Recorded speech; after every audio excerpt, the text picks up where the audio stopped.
C'est à cet endroit que le dirigeant de la RPDC, Kim Jong-un, et le président sud-coréen Moon Jae-in prendront place pour une réunion historique.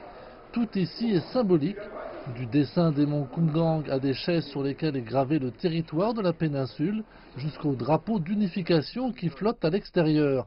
Les attentes entourant ce sommet sont nombreuses. Au cours des 10 dernières années, les relations entre les deux pays ont reculé. Elles étaient hostiles. Ce sommet est d'une grande importance car il replace les relations sur la bonne voie.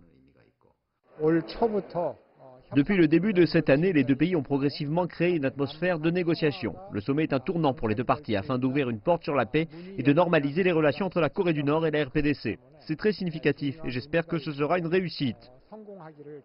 Ce n'est pas la première fois que les deux pays organisent un sommet, mais c'est le premier à avoir lieu du côté sud-coréen. Les deux précédents sommets, tenus en 2000 et 2007, s'étaient eux tenus à Pyongyang.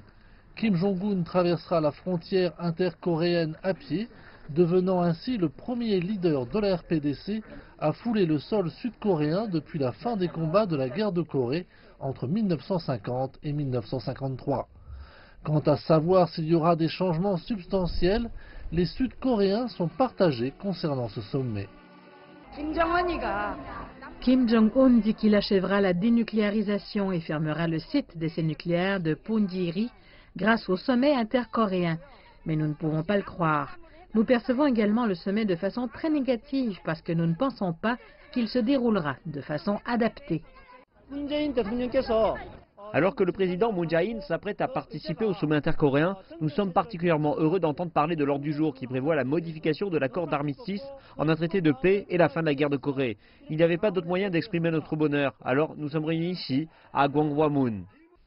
D'après une récente étude de l'agence de presse Yonhap, un peu plus de la moitié des personnes interrogées pensent qu'il y aura de meilleures relations après le sommet, tandis que 40% sont d'un avis contraire parce que les choses vont beaucoup changer. Nous en saurons plus dans quelques jours après le grand événement de vendredi.